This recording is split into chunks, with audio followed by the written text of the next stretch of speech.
Welcome back, and if you're just joining in, you are watching Abled Differently. Schizophrenia is a mental condition that affects a person's ability to think, feel, and behave clearly. Our reporter had a sit-down with Ngini Nasongo, who's a counselling psychologist, and gave a detailed explanation on the condition. Take a look. Schizophrenia is a mental disorder that affects a person's ability to think, feel, and behave clearly. Ngini Nasongo, a counselling psychologist, sheds more light on the condition. When we talk about schizophrenia, we are looking at a mental disorder, severe chronic mental disorder that affects the normal functioning of the brain. Actually it's a brain disease that affects a human being. It's not a very common illness, but when it does occur, it affects the way somebody thinks, the way somebody feels, and the way somebody behaves. So it affects the normal functioning of a person. Signs and symptoms may vary, but examples include hallucinations, delusions, and so on. It's a mental illness, and it can also become a disability because it eventually interferes with the normal functioning of a person, like I've said. So it starts off as an illness, okay? But then, because of the symptoms that the person is going to exhibit, they may not be able to function. For example, when someone starts hearing voices, because that is one of the symptoms of it, you start hearing voices, you start seeing things, and start imagining someone is chasing you. So this person cannot go to work because they'll be thinking someone is chasing me around. That is hallucinating. They start hearing voices, someone is talking to me, they want to kill me, they want to do this and that. They'll even fear driving their own cars because they'll feel like someone is going to hurt me. They will even fear eating, because they suspect that everybody around them is going to kill them or they're planning harm, towards them. So it also becomes very difficult because they have what you call delusions. So at times you call that delusions of grandeur because they imagine that I'm God. You're talking to me. Do you know I'm God? Some great person. I'm even the president of this. I look at you and say, you're in love with me and I don't want you, or I'm in love. Such things, which then means it's affecting the relationship, interpersonal relationships. That is when now it becomes a disability because you're not able to function in what would be called normal ways like any other person ordinarily. Though the exact cause of schizophrenia isn't known, genetic and environmental factors are a great cause. When it comes to schizophrenia, there is no specific cause. There's no specific cause for schizophrenia. However, they talk about risk factors, okay? And some of the risk factors include genetics.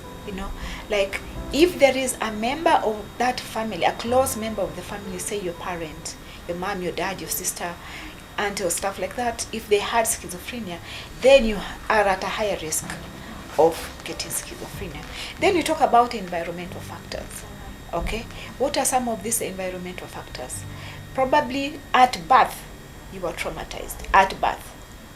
And during pregnancy, that is when you are still in your mom's tummy or womb, you experience something like maybe there was an infection, a viral infection your mom had, so that is likely also to affect you. No specific lab test for the condition. It's mostly done through observations or some test as directed by the physician. And there is no specific laboratory test that is done to determine if someone has schizophrenia.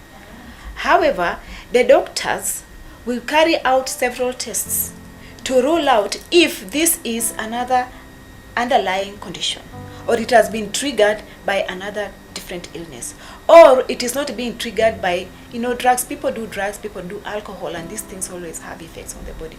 So the doctors will carry out all those tests, like then do what they call MRI tests, check if there is a tumor in the head. They do CT scans just to rule out that.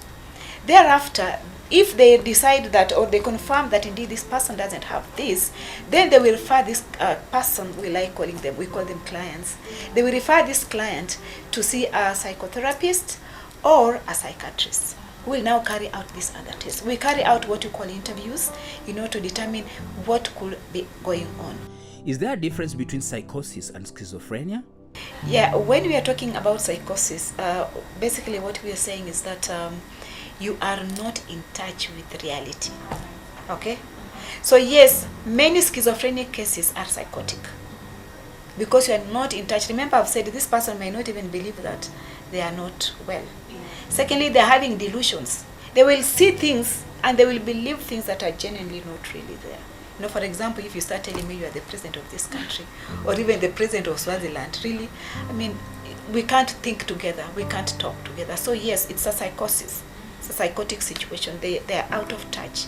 So yes, it's related. Ngini says even though schizophrenia is a lifelong condition, effective treatment is good for the patients. Treatment usually in severe cases, because there are those mild cases. In severe cases, a psychiatrist will describe what we call antipsychotropic medication. Yeah, antipsychotropic medication or antipsychotic medication, which is going to help you to help the neurotransmitters balance, or to balance the chemicals in the head. Yeah, so that you start functioning normally, so that you start thinking normally, so that you start feeling normally. And there is also what we call now psychotherapy, okay? You'll go for therapy sessions. Now that you have stabilized, we can now talk. Until the condition can have a serious impact on an individual's life. The rates of suicide, because there's a lot of suicide also when it comes to schizophrenia, is about 0 to 3%, yeah? 0 to 5% deaths, suicide, yeah, because of schizophrenia, and 20% of attempted suicide or ideations. You know, people thinking about how will I kill myself, how do I commit suicide, how do I end this story? Yeah, so it's a bad thing. Ngini advises on frequent mental checkups. It's important that we embrace counseling. You know, because some people say, we're just going to talk. I don't want to talk about my issues. I don't want to go tell somebody my issues. But that is therapy. That is treatment. You know, it is treatment. The earlier you come, the better. Because when we are talking about, for example, we are talking about stress. It also comes in levels. When it is mild, we can handle it. We will support you. We will tell you. We will equip you with skills of how to manage it. Okay, but when you stay for so long, so much that now you're not even able to take care of yourself.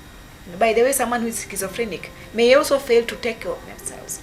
They will not even be able to feed themselves. Severe cases, they can't even talk. They don't want to leave the house. Now you are incapacitated. It becomes a problem now for us to help you. So seek help in good enough time. Embrace counseling. It is okay not to be okay, because you'll get help. There's therefore need for more awareness creation about schizophrenia and mental illness. Might be rare. The condition, according to Ngini, might be rare, but it's a normal illness that anyone can get.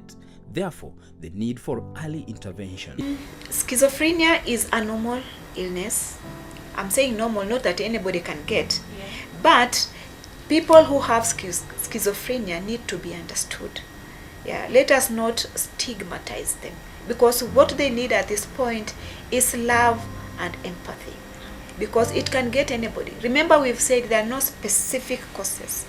Yeah, we only have risk factors. And you don't know where you've come from. You don't know your entire lineage, you know, your family or your family tree. Because we're differently abled, differently.